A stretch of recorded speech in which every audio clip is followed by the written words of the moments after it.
বকুলৰ পলিটেকনিকেলত নিশা উত্তপ্ত পৰিৱেশৰ সৃষ্টি হৈছে আৰু আমি নিশাৰ ভাগৰ পৰিৱেশ এই মুহূৰ্তত দৰ্শকসকলক দেখুৱাইছোঁ।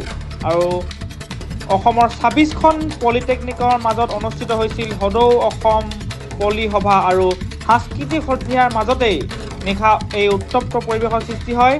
আৰু ডিব্ৰুগড় পলিটেকনিকত অনুষ্ঠিত হোৱা কাৰ্যসূচীত ছাত্ৰ ছাত্ৰীক স্থানীয় যুৱকে মাৰপিট কৰাৰ অভিযোগ উত্থাপন হৈছে আৰু তাৰ পিছতেই উত্তপ্ত পৰিস্থিতিৰ সৃষ্টি হয় আৰু লাহোৱাল আৰক্ষী উপস্থিত হয়। আৰু আমি এই মুহূৰ্তত নিশাৰ ভাগৰ পৰিৱেশ দৰ্শকসকলক দেখুৱাইছোঁ। লাহোৱাল আৰক্ষী উপস্থিত হৈ পৰৱৰ্তী সময়ত পৰিস্থিতি নিয়ন্ত্ৰণ কৰে আৰু অসমৰ ২৬খন পলিটেকনিকৰ মাজত অনুষ্ঠিত হৈছিল সদৌ অসম পলি সভা আৰু সভাৰ পিছতে সাংস্কৃতিক সন্ধিয়াৰ সৃষ্টি হয় অনুষ্ঠিত হৈছিল আৰু সাংস্কৃতিক সন্ধিয়া পলিটেকনিকত অনুষ্ঠিত হোৱা কাৰ্যসূচীত ছাত্ৰ ছাত্ৰীক স্থানীয় যুৱকে মাৰপিট কৰাৰ অভিযোগ উত্থাপন কৰিছে আৰু সেই সময়ৰ পৰিৱেশ আমি দৰ্শকসকলক দেখুৱাইছোঁ আৰু কি কয় ছাত্ৰ ছাত্ৰীসকলে সেয়া দেখাব বিচাৰিছোঁ।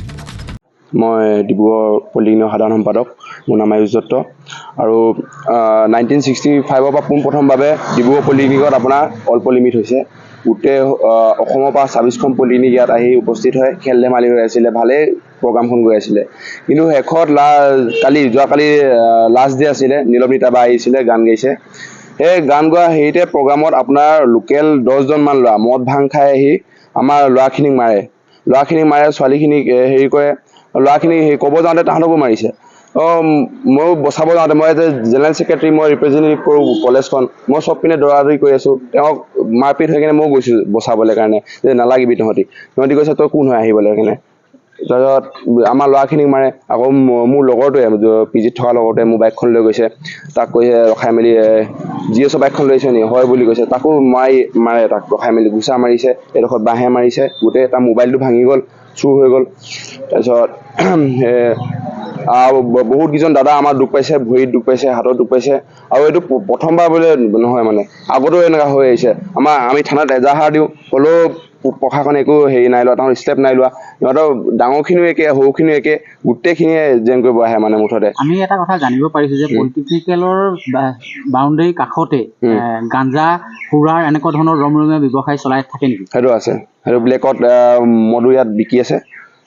নাম ক'ব নাযাওঁ মই, প্ৰশাসন আহে, উঠাই নিয়ে, আকৌ ষ্টাৰ্ট হয় এইটো বস্তুটো। আৰু এইটো আগলৈও নহ'ব যে এইটো কোনো হেৰি নাই, গেৰেণ্টি নাই বস্তুটো। আজি মই ভুক্তভোগী, কালি আকৌ আজি যদি এজাহাৰ দিওঁ, আকৌ কালি এইটো হ'ব, এইটো খাটাং মানে কথাটো। এইটো আগৰ পৰা হৈয়ে আহিছে বস্তুটো। পলিটেকনিকত কিবা এটা প্ৰগ্ৰাম পাতিলেই লোকেলখিনি আহি দন কৰিবই, মাৰপিট কৰিবই।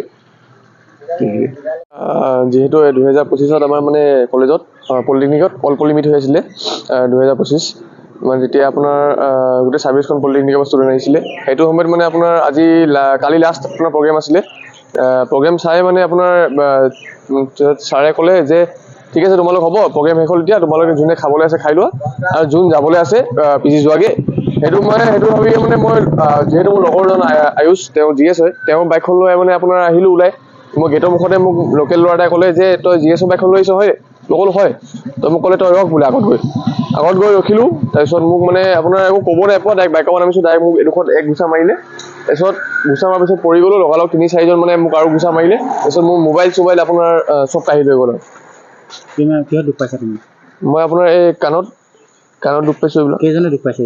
এতিয়া আপোনাৰ হয়, আপোনাৰ 4-5জন মান দুখ পাইছে। যিসকল এটা অভিযোগ দিছে যে স্থানীয় যুৱকসকল সুৰাপান কৰি আছিল। হয়, তেওঁলোকে যিহেতু মানে আপোনাৰ এই লোকেল ল'ৰা কিছুমান আপোনাৰ চব ড্ৰিংকছ কৰি আছিলে। মানে সিহঁতি মানে আজি কালি বুলি নহয়, মানে যদি আগলৈও প্ৰগ্ৰেম হয় সিহঁতি তেতিয়াও আহিব, আৰু আগতো আহি আছেই মানে।